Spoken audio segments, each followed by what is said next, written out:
نحمده ونصلي على رسوله الكريم اما بعد فاعوذ بالله من الشيطان الرجيم بسم الله الرحمن الرحيم رب اشرح لي صدري ويسر لي امري واحلل عقدة من لساني يفقهوا قولي۔ پھر ہے نماز میں سورۃ الاخلاص کی تکرار۔ یہ بھی کسی نے سوال کیا تھا آپ میں سے۔ سوال تھا کیا یہ ممکن ہے کہ میں نفل نماز میں ایک ہی سورت پڑھوں؟ مثال کے طور پر میں سورۃ اخلاص کو ایک سے زیادہ مرتبہ پڑھتا جاؤں، گویا کہ میں ایک رکعت میں 100 دفعہ پڑھوں۔ بعض لوگ اس طرح کرتے ہیں نا، کئی لوگ وظیفے بتاتے ہیں، حاجت کے نفل بتاتے ہیں، یہ سورت 15 دفعہ پہلی رکعت میں اور دوسری میں، یہ سب خود ساختہ طریقے ہیں۔ الحمدللہ ایک ہی رکعت میں یا 2 رکعت میں کسی سورت کو بار بار لوٹا کر پڑھنے میں کوئی حرج نہیں ہے، کوئی اس میں منع نہیں کیا گیا کہ 2 دفعہ نہیں پڑھ سکتے، 3 دفعہ نہیں پڑھ سکتے۔ خاص طور پر قل هو اللہ احد، کیونکہ اس کی بہت عظیم فضیلت ہے، کیونکہ یہ سورت توحید اور رب تعالیٰ کی صفات پر مشتمل ہے۔ امام بخاری نے روایت کیا کہ ابو سعید خدری سے روایت ہے کہ ایک آدمی نے دوسرے آدمی سے سنا کہ وہ قل هو اللہ احد بار بار پڑھ رہا ہے۔ جب صبح ہوئی تو اس نے رسول اللہ صلی اللہ علیہ وسلم کی خدمت میں حاضر ہو کر اس واقعے کا ذکر کیا، گویا وہ اس عمل میں کوئی بڑا ثواب خیال نہ کرتا تھا۔ تو رسول اللہ صلی اللہ علیہ وسلم نے فرمایا، مجھے اس ذات کی قسم جس کے ہاتھ میں میری جان ہے، یہ سورت قرآن کی 1 تہائی کے برابر ہے۔ لیکن 2 کاموں سے بچنا ضروری ہے تکرار میں۔ نمبر 1، گنتی معین نہ کریں کہ 10 دفعہ ہی پڑھنی ضروری ہے۔ ان میں سے ایک یہ ہے کہ تکرار معین گنتی کے ساتھ نہ ہو۔ اگر وہ معین کر لے گا، یعنی فکس کر لے گا، وہ نہ اس سے زیادہ پڑھے گا نہ کم، تو یہ بدعت ہوگی، کیونکہ یہ خود ساختہ طریقہ ہے، خود ایجاد کیا، لوگوں کو پابند کیا۔ یعنی کچھ لوگ اس طرح کی چیزیں لکھ کر عام کر دیتے ہیں یا دوسروں کو کہتے ہیں 3 دفعہ لازمی پڑھنا ہے۔ مذکورہ حدیث میں گنتی کی تعین نہیں، نہ ہی یہ سلف سے معروف ہے، اور جو چیز شریعت میں متعین نہیں اس کی تعین جائز نہیں، اس کا بغیر کسی تعین کے مطلق ہونا جائز ہوگا۔ جیسے لوگ کہتے ہیں نا کتنی دفعہ آیت کریمہ پڑھیں، وہ کہیں نہیں بتایا گیا کتنی دفعہ، جتنا سہولت سے پڑھ سکتے ہو۔ حضرت یونس علیہ السلام کے بارے میں کچھ نہیں ملتا کہ انہوں نے 100 دفعہ پڑھا یا 1000 دفعہ پڑھا۔ اصل بات یہ کہ پڑھنے کی کوالٹی کیا ہے، یہ زیادہ امپورٹنٹ ہے۔ نمبر 2، اسے عادت نہ بنایا جائے کہ مثلا ہر روز فجر کی نماز میں آپ پہلی رکعت میں 20 دفعہ اور دوسری میں 15 دفعہ قل هو اللہ ہی پڑھ رہے ہیں، یہ نہیں ہونا چاہیے۔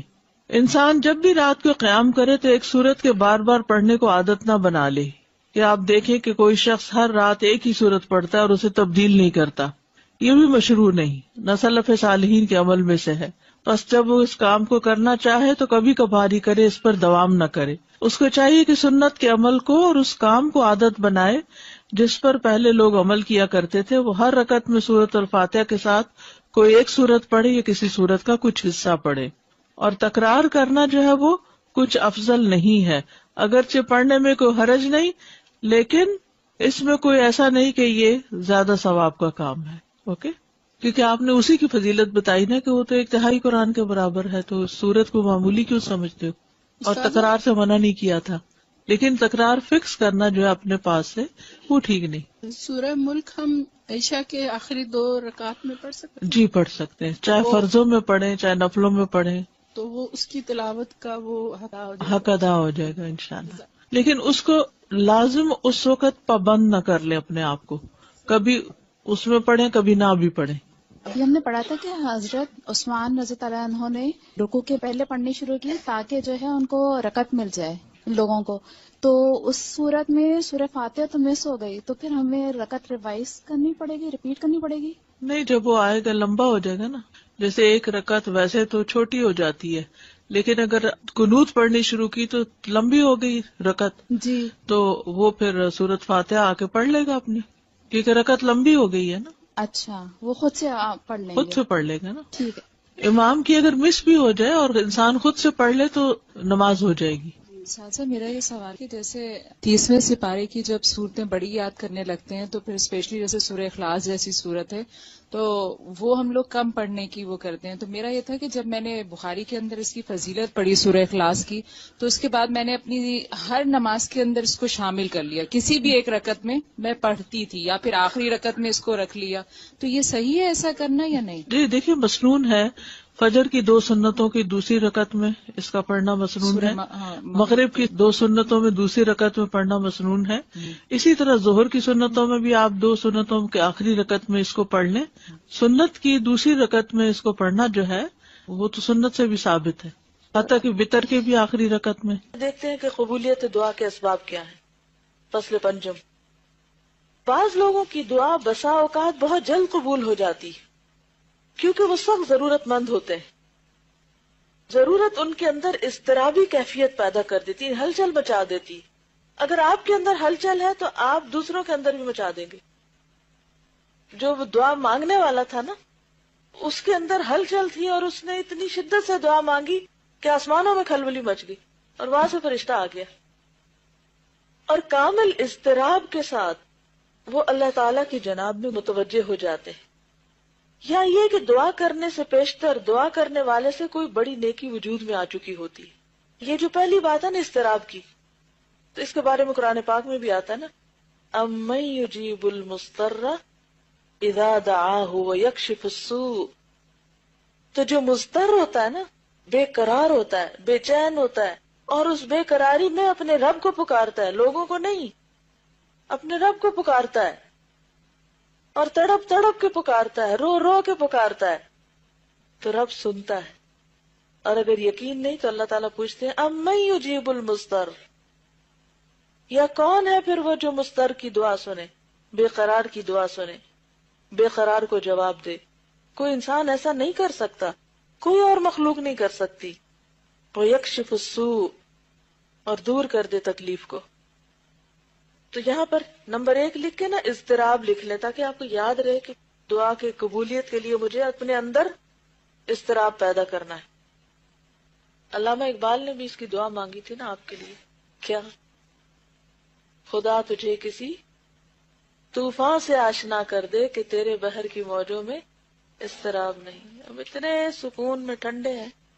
میں سوچ رہی تھی جن دنوں میں آئی تھی تو میں سوچ رہی تھی ان دن کو حالات بڑے پریشان کن تھے، سب کے چہروں پہ پریشانیاں نظر آتی تھی اور ہر کوئی اس بات کی تلاش میں تھا کہ کوئی چیز ہو کہ ہم کریں، کچھ پڑھیں کہ ہماری پریشانی دور ہو. اور پھر مجھے لگتا ہے کہ لوگوں نے بڑے دل سے دعائیں کی، تو اللہ تعالیٰ نے رحمت کی اور آج کل ذرا سکون ہے. تو میں سوچ رہی تھی آج صبح ہی کہ اللہ تعالیٰ عافیت میں رکھے، امن اور سکون میں ہی سب کو رکھے، لیکن یہ عافیت ہم کو اللہ سے دور نہ کر دے کہ ہم اپنی پرانی روٹین میں اس طرح آ جائیں کہ بس پھر اسی ڈگر پہ چل پڑے اور جو چند باتوں کی اصلاح کی ہے وہ پھر غارت کر دے، مٹی میں ملا دے. ایسا نہیں کرنا. تو جب کبھی بھی کوئی اضطراب آتا ہے نا، کوئی ہلچل ہوتی ہے، تو اس کو اپنے لیے برا نہ سمجھا کرے. مانگے مت کہ اللہ کو مصیبت ڈال، ایسا نہیں کہہ سکتے اور نہ کبھی کہنا چاہیے. اللہ تعالیٰ کو عافیت کی دعا بہت پسند ہے، لیکن کسی بھی چیز پر دل پریشان ہو، بے قراری ہو، تو فوراً اللہ کی طرف رجوع کرے. آپ پازیٹو سوچیں، آپ سوچیں بس وقت آ گیا کہ میں اللہ کی طرف اور شدت سے رجوع کروں، جو میں نے عام دنوں میں کوئی نہیں کرنا تھا. اور عام دنوں میں جب ہم نہیں کرتے تو پھر آخرت میں وہ جو اجر جمع ہو رہا ہے وہ کیسے جمع ہوگا؟ تو یہ بھی اللہ تعالیٰ کی رحمت کا ایک طریقہ ہوتا ہے. اسی لیے بعض لوگ تکلیف کے آنے پر بھی الحمدللہ کہتے ہیں، اور نبی صلی اللہ علیہ وسلم تو الحمدللہ علی کل حال، کہ اللہ تو نے اپنے قریب ہونے کا ایک موقع دے دیا. اس پر بھی تیرا شکر ہے. وہ شکایتی نہیں ہوتے، وہ کمپلینٹس نہیں کرتے، وہ ناراض نہیں ہوتے اللہ سے. حدیث میں آتا ہے کہ جب اللہ کسی قوم سے محبت کرتا ہے تو ان کو آزمائش میں ڈال دیتا ہے، پھر وہ آزمائش اس بندے کو مضطرب رکھتی ہے، اور پھر اس اضطراب میں بندہ تڑپ تڑپ کے پکارتا ہے اللہ کو. اور شیطان کیا کہتا ہے؟ اللہ تو تم سے ناراض ہے، تمہاری تو یہ دعا بھی نہیں سنی جائے گی. اور بعض اوقات ہم کس طرح شیطان کی سن بھی لیتے ہیں. ہاں واقعی اتنی دفعہ تو مانگ چکی ہوں، کہاں سنی جائے گی. تو ایک وجہ تو یہ ہوتی ہے دعا کی قبولیت کی کہ مانگنے والے کے اندر، کیونکہ پیچھے ہم نے پڑھا تھا نا رکاوٹ کہاں سے آتی ہے، یا مانگنے والے کی طرف سے یا جس کے لیے مانگی جا رہی. تو پہلی چیز ہوتی ہے قبولیت کی وجہ میں سے اضطراب. یا یہ کہ دعا کرنے سے پیشتر دعا کرنے والے سے کوئی بڑی نیکی وجود میں آ چکی ہوتی. بعض اوقات انسان کوئی نیکی کرتا اور اس کو خیال بھی نہیں ہوتا کہ اس نے نیکی کی. مثلا کوئی شخص انتہائی غمگین تھا، دکھی تھا، آپ اس کو دیکھ کے اسمائل کیے، اس شخص کا غم تھوڑی دیر بھول گیا، آپ نے سلام کیا، جا کے حال پوچھا. اب دیکھنے میں تو کیا ہے یہ، آپ نے تو بس ایسے ہی ایک روایتی سا کام کر لیا اور کیا اللہ کے لیے. حقیقت میں کیا تھا؟ اسمائل بھی چیریٹی تھی، صدقہ تھا. سلام کرنا دعا تھی، آپ دوسرے کے لیے کر رہے، اللہ نے آپ کے لیے سلامتی لکھ لی.